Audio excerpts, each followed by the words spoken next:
भारत और पाकिस्तान के बीच एक मैच क्या हो गया, सारे गोदी चैनल गेंद छोड़कर कौवे को कैच करने लग गए और कांव कांव करने लगे। रविवार का मैच तो हो गया, लेकिन मैच के नाम पर राष्ट्रवाद और नफरत की राजनीति का जो परवान चढ़ाया गया वो तार तार हो गया। मोदी की नसों में लहू नहीं, गरम सिंदूर बह रहा है। भारत का मत एकदम स्पष्ट है, टेरर और टॉक एक साथ नहीं हो सकते, टेरर और ट्रेड एक साथ नहीं चल सकते, और पानी और खून भी एक साथ नहीं बह सकता। एशिया कप में 14 सितंबर को भारत और पाकिस्तान का होगा मैच। दोनों टीमों ने दुबई इंटरनेशनल क्रिकेट स्टेडियम में जमकर की प्रैक्टिस।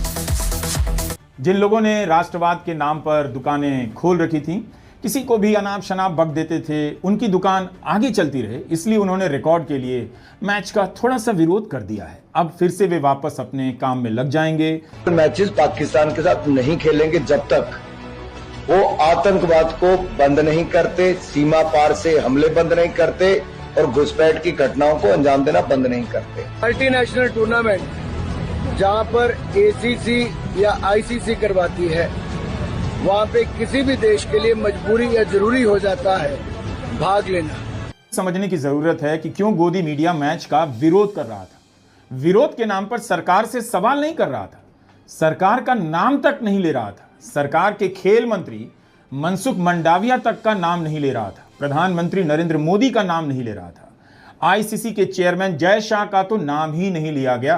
अरे सचिन तेंदुलकर बात करो, Rahul Dravid stop the silence, Sourav Ganguly, इतने ऐड में आते हो ना, इतने ऐड में आते हो ना, बहुत पैसे मिलते हैं, तो डरते क्यों हो बीसीसीआई से? सौरव गांगुली क्यों डरते हो? देश ने इतना कुछ दिया आप लोगों को, आज चुप हो।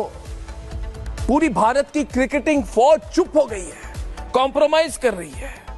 जनता की भावना से बड़ा खेल नहीं हो सकता है दोस्तों। रॉजर बिन्नी बीसीसीआई के अध्यक्ष थे, लेकिन 70 साल के हो गए, पद छोड़ दिया। उनकी जगह उपाध्यक्ष राजीव शुक्ला के पास चार्ज है। रह रहकर यह 70 साल वाला मामला किसी भी बहस में आ ही जाता है।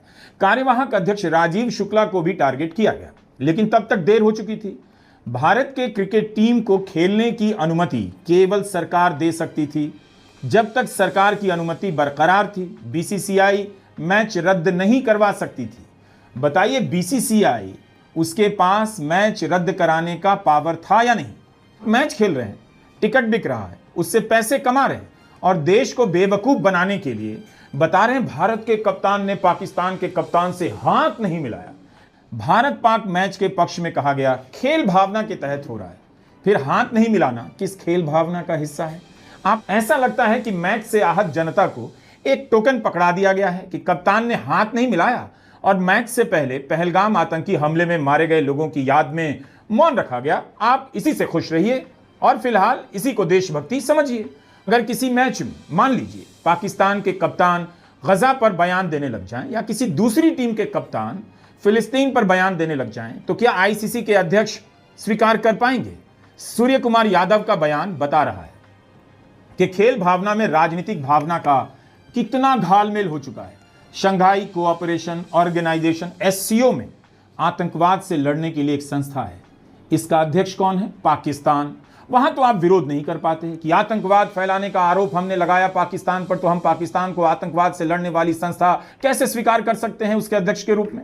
मैच क्यों हो रहा है, इस पर सरकार कुछ बोल नहीं पाई, जबकि कितने ही लोगों ने कहा मैच सरकार की अनुमति से हो रहा है। और अब आपसे कहा जा रहा है देखिए हम तो मैच जीत गए, हमारे कप्तान ने पाकिस्तान के कप्तान से हाथ नहीं मिलाया।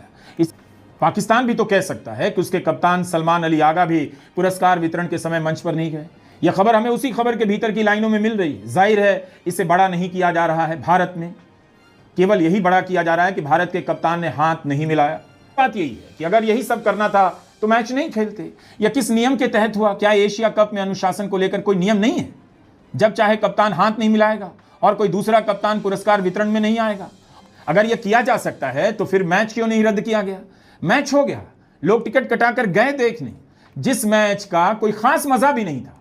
अब पाकिस्तान की टीम वैसी मजबूत तो रही नहीं कि आप क्रिकेट का मुकाबला देखने जाएं, सड़कें खाली हो जाएं। T20 में भारत पहले नंबर की टीम है, पाकिस्तान कितने नंबर पर है? 8वें नंबर पर। वनडे में भारत पहले नंबर पर, पाकिस्तान 5वें नंबर पर। इतनी देशभक्ति दिखा दी तो बताइए उस पैसे का क्या होगा जो टिकट बेचकर कमाया गया है? क्या उसे हाथ लगाया जाएगा या आतंक पीड़ित परिवारों की मदद के कोष में दे दिया जाएगा?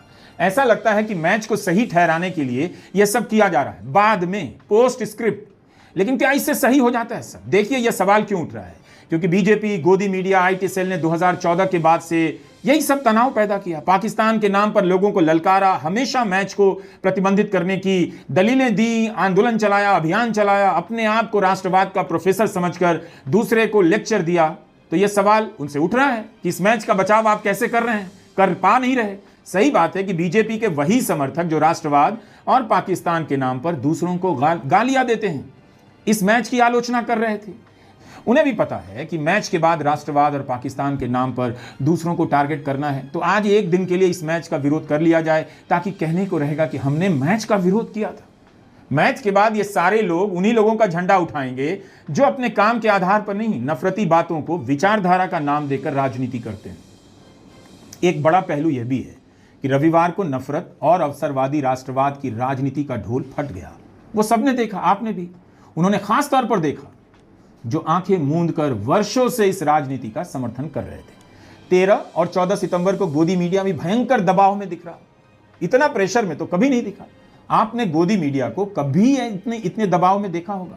जनता में हाहाकार मचा है, लेकिन गोदी मीडिया सरकार से सवाल करने की जब भी बारी आती है कुछ और बहस छेड़ देता है, मुसलमानों को लेकर, बंगाल को लेकर, राहुल गांधी की छुट्टियों को लेकर।